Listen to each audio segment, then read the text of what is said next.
12 years ago, a team of builders glued or dot and dabbed standard plasterboard to this external wall in our kitchen, which, like this internal wall, is a 2-brick course with no cavity, without asking me if I wanted them to do it. In today's video, I'm going to be showing you what I found when I ripped this plasterboard off, whether it was wrong, whether it matters, and what I'm planning to do when I put this room back together. Now, insulating walls is not an easy area of DIY, so I'm hoping, if nothing else, today's video inspires lots of discussion to inform anyone who's watching it in the future for their own projects.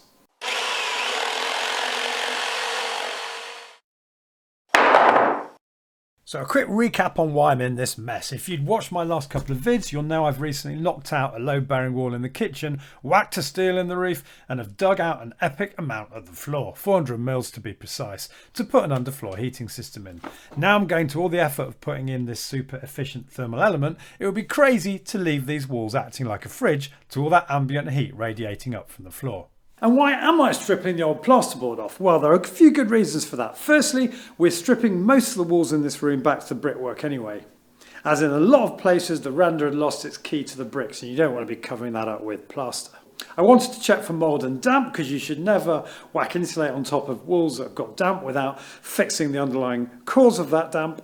And as we're going to be adding at least 70mm of insulation to these walls, I wanted to take the walls back as far as possible so that when we add the insulation, it's minimising the loss of area to the room. So the builders had simply glued, or dot and dabbed, standard plasterboard to the walls. And there are a few problems with this. The first problem for a wall without cavities, like mine at least, is that the plasterboard isn't insulated. Now, having the plasterboard rather than just the brickwork will make the room marginally warmer because plasterboard to the touch is going to feel warmer than if we just had the brickwork. And actually, if you take my thermal imaging camera out, and even the fact that this isn't a heated room, you can see quite clearly the blobs of adhesive being colder than the surrounding plasterboard, convecting that cold directly from the bricks behind to the surface of the plasterboard. The second point is there's no vapour barrier in a standard dot and dabbed wall. Now, this means that the moisture generated in the room, and this is a kitchen, so it's going to be generating a lot of moisture, will travel straight through the plasterboard until it hits a cold surface, the brick or render behind, and then at this point it will condensate. This is also known as its dew point.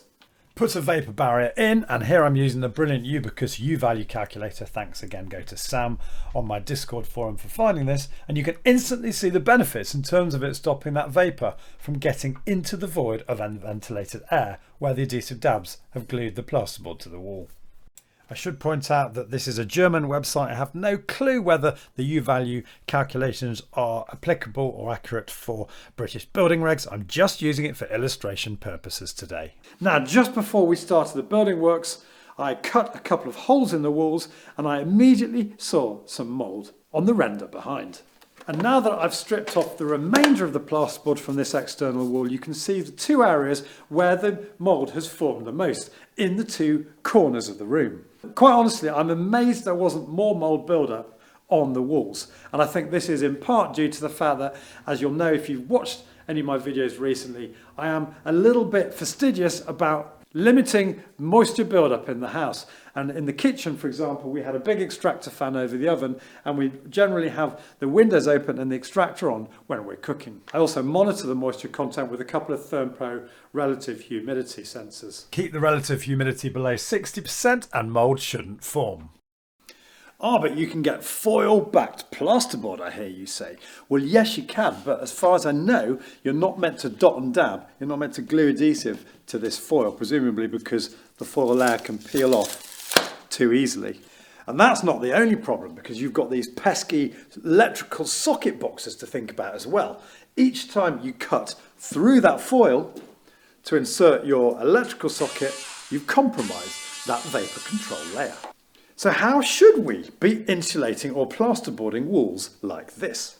And I say walls like this because I need to emphasize throughout this video that how you adopt a strategy for your walls is obviously going to be very different to mine depending on how your walls are constructed, with or without cavities, with or without insulation in them. So anyway, let's quickly run through the options that I at least would have. Although the restoration lobby would probably say you shouldn't be doing any of these options, Charlie. The only thing you should be doing in an old property like this is coating the walls in a lime plaster to make them breathable.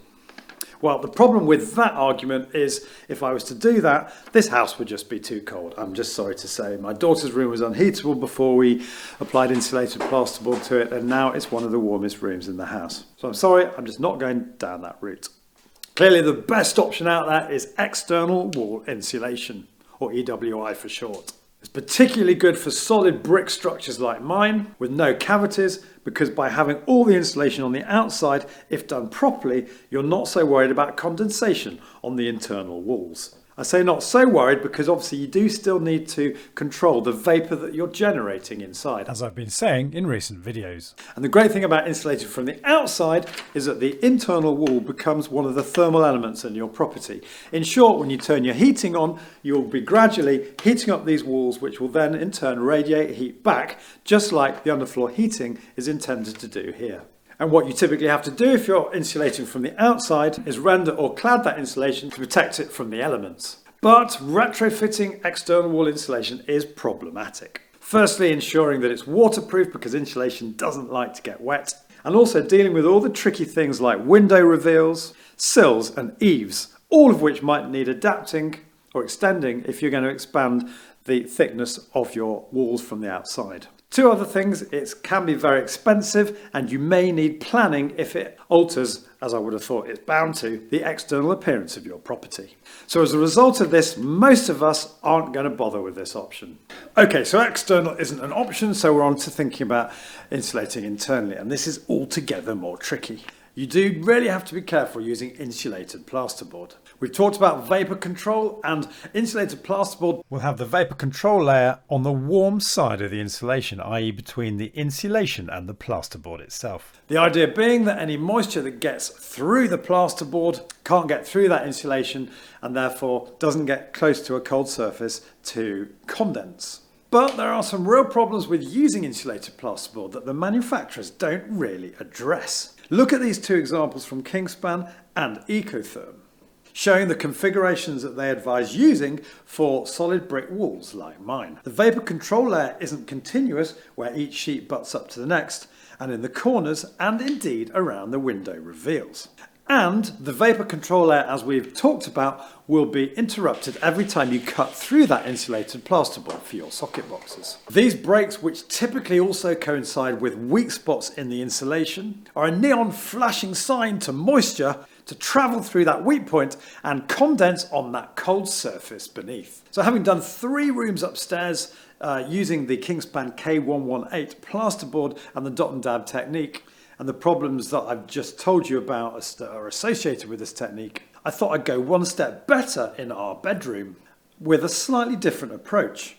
I stripped off all the render, battened the walls, insulated between the battens with 25mm Ecotherm PIR, similar to this extra therm I've got for the kitchen. I then foil taped over those battens and screwed the Kingspan K118 insulated plasterboard to those battens, taking care to make sure that the insulation was also continuous around the window reveals.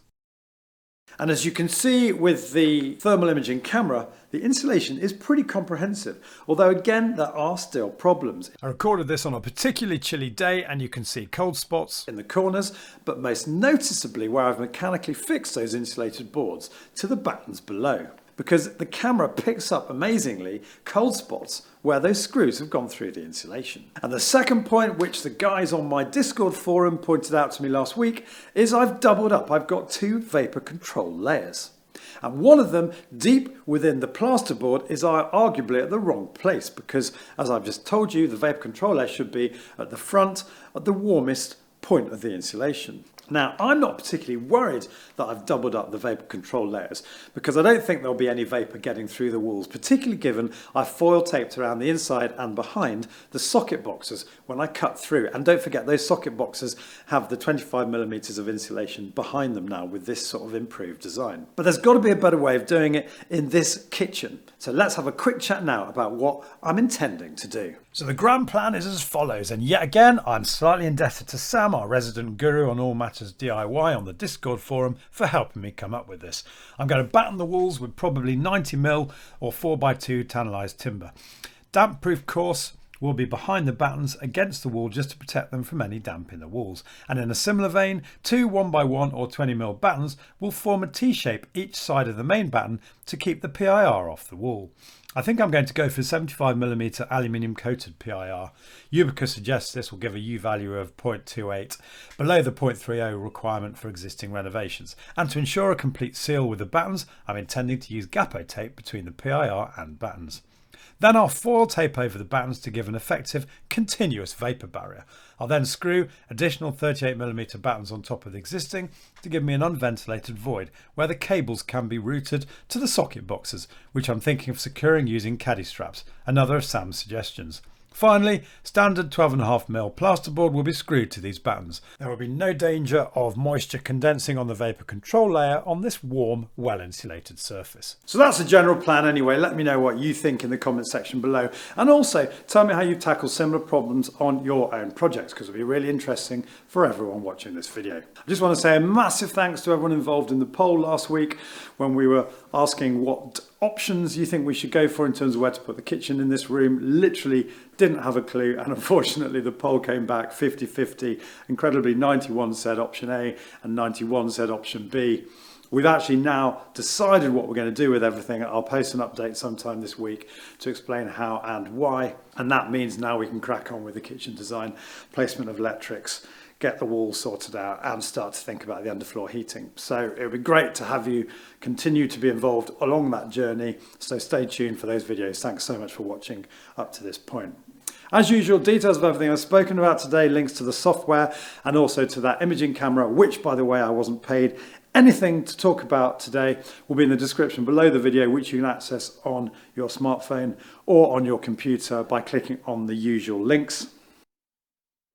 And finally, as I always say, it would mean so much to me to have you subscribe if you're new to my channel. You can do that by clicking on the link here, and don't forget to click the bell notification icon so you get notified of all my future uploads. Massive thanks for watching, and I'll see you soon.